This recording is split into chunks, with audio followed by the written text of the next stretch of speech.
रे डायग्राम से हम इमेजिन फॉर्म करते हैं। जो भी हमारे कॉनकेव मिरर हैं उस पर रे डायग्राम किस तरीके से इमेज फॉर्म की जाती है, एक एक करके सभी के तरीकों को समझ लेते हैं।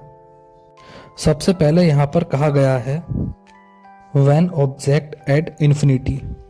जो भी हमारा मिरर है, जो भी हमारा यहाँ पर कॉनकेव मिरर है, इसके सामने ऑब्जेक्ट कहाँ पर है? इन्फिनिटी यानी कि अनंत दूरी पर है। जो भी अनंत दूरी से क्या होगा, जो भी हमारी लाइट रेंज है वो आएगी, इस तरह से आएगी। ठीक है, ये लाइट रेंज हमारे यहाँ पर आएगी। उसके बाद जो भी हमारा ये मिरर है इस पर वो स्ट्राइक करेगा, आकर इससे टकराएगी। ये हमारा रिफ्लेक्टिंग सरफेस है। अंदर की तरफ जो भी हमारी 4 लाइट रेंज हैं यहाँ पर मैंने ड्रॉ कर ली है, जैसे कि आप स्क्रीन पर देख रहे हैं। ये चारों की चारों लाइट रेंज रिफ्लेक्ट होंगी। अब रिफ्लेक्ट कैसे होंगी? देखो, बीच में हमारी प्रिंसिपल एक्सिस है, जैसे कि डायग्राम में दिखा दे रहा।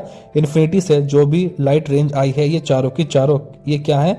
इस बीच वाले प्रिंसिपल एक्सिस के पैरेलल हैं। रूल हमने पीछे वाले वीडियो में पढ़े थे कि प्रिंसिपल एक्सिस के पैरेलल कोई भी लाइट रे होती है वो कहा जाता है फोकस से वो क्रॉस होती है, और सबसे पहले जो लाइट रे है ये यहाँ पर स्ट्राइक करेगी, उसके बाद रिफ्लेक्ट होकर फोकस से क्रॉस हो जाएगी। इसी तरह से नीचे वाली जो हमारी लाइट रे है ये यहाँ पर स्ट्राइक करेगी, रिफ्लेक्ट कहाँ से होगा? फोकस से हो जाएगा। इसी तरह से इससे नीचे वाली लाइट रे है ये यहाँ पर स्ट्राइक करेगी एंड रिफ्लेक्ट कहाँ से हो जाएगी? फोकस से हो जाएगी। उसके बाद इससे नीचे वाली भी यही करेगी, यहाँ से फोकस से क्रॉस हो जाएगी। रिफ्लेक्शन के बाद कोई भी लाइट रे अगर हमारी प्रिंसिपल के पैरेलल है तो वो सारी की सारी हमारी कहाँ से पास हो जाएगी? इस वाले फोकस से वाले पॉइंट से। अब जहाँ भी लाइट रेंज एक दूसरे को क्रॉस करती है वहीं पर हमारी इमेज बनती है। अगर इन्फिनिटी पर हमारा ऑब्जेक्ट है तो इमेज कहाँ पर बनेगी? फोकस पर बनती है। अब जो भी इमेज बनेगी ना, उसके बारे में हमें यहाँ पर 3 पॉइंट दिए हैं, इसको समझ लेते हैं। सबसे पहले इमेज की पोजीशन की बात की गई है तो एफ पर होगी। ए पर क्यों होगी? क्योंकि लाइट रेंज एक दूसरे को यहाँ पर कट करती हैं। रिफ्लेक्शन के बाद जहाँ पर भी ये कट करेंगी वहीं पर हमारी इमेज की पोजीशन होती है। इसके बाद जो भी इमेज का नेचर है वो कैसे होगा? इमेज का नेचर रियल और इन्वर्टेड होगा। असल में जो भी हमारी लाइट रेंज है वो एक दूसरे से ए पॉइंट पर मिल रही हैं, इसलिए रियल इमेज बनेगी, और इन्वर्टेड यानी कि उल्टी इमेज भी यहीं पर बनती है। अब इन्वर्टेड का असल में मीनिंग जो है ना वो आप समझ पाएंगे जब हम सेकंड वाला पार्ट करेंगे। अब नेक्स्ट बात कर लेते हैं इमेज के साइज की। अब देखो, यहाँ पर इन्फिनिटी पर हमारी इमेज का साइज कुछ इस तरह का होगा। यहाँ पर इससे ये टकरा कर किसी एक पॉइंट पर मिल जाती है सारी की सारी। तो जो भी इमेज बनी है हमारी यहाँ पर ऑब्जेक्ट है यहाँ पर, और इमेज जो है वो देख सकते हो वो छोटी बनेगी। पॉइंट के साइज की इमेज बनती है। फर्स्ट वाले केस में जो भी डिटेल थी, फर्स्ट वाले केस में जब ऑब्जेक्ट हमारा इन्फिनिटी पर होता है उससे सारी चीजें हमने रे डायग्राम में समझ लिया, और जो भी इमेज बनेगी उसके बारे में भी समझ लिया। तो आ जाते हैं यहाँ पर सेकंड वाले पॉइंट पर।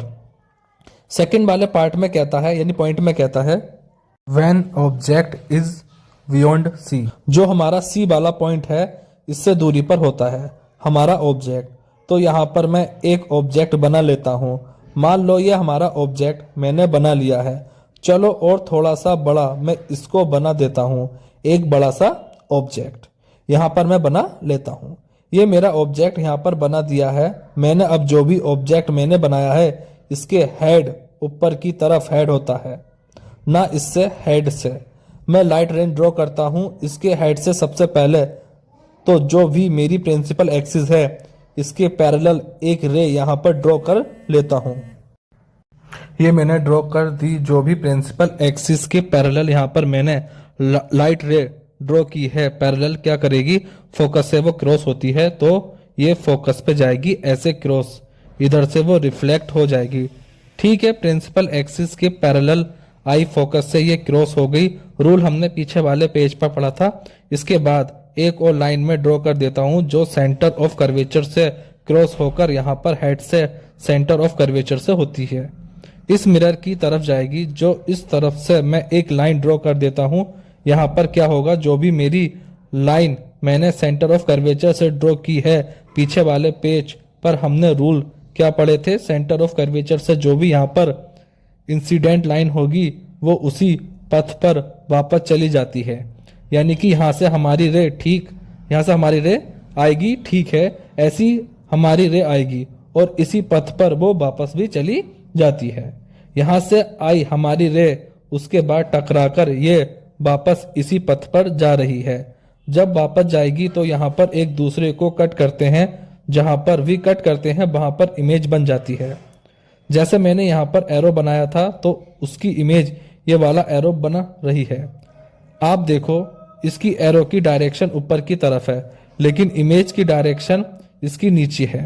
एरो में इमेज की डायरेक्शन नीचे की तरफ है। इन्वर्टेड का मतलब समझ गए होगे आप, ठीक। ये सीधी है, ये इन्वर्टेड यानी कि उल्टी इमेज पर बन रही है। अब जो भी बी और सी पर हमारा ऑब्जेक्ट है उसकी इमेज कैसे बनेगी ये मैंने आपको बता दिया। इमेज से रिलेटेड हमारे पॉइंट्स उसको समझना पड़ेगा। पोजीशन कहाँ पर होगी, बिटवीन एफ एंड सी।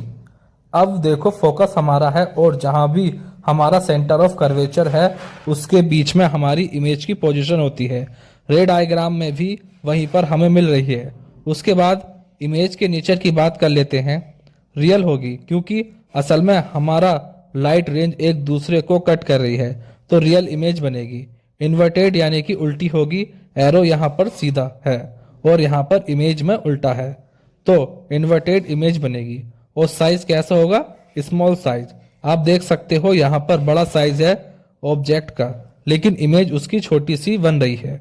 तो सेकंड वाले केस में अगर हमारा ऑब्जेक्ट सी से दूरी पर है तो किस तरह की इमेज बनती है उसके बारे में समझ लिया और रे डायग्राम से भी उसको हमने डिटेल से समझ लिया। अब इसी तरह के और भी केसेस हैं कॉनकेव मिरर्स से। तो इमेज बनने के लिए मूव करते हैं नेक्स्ट वाली वीडियो पर।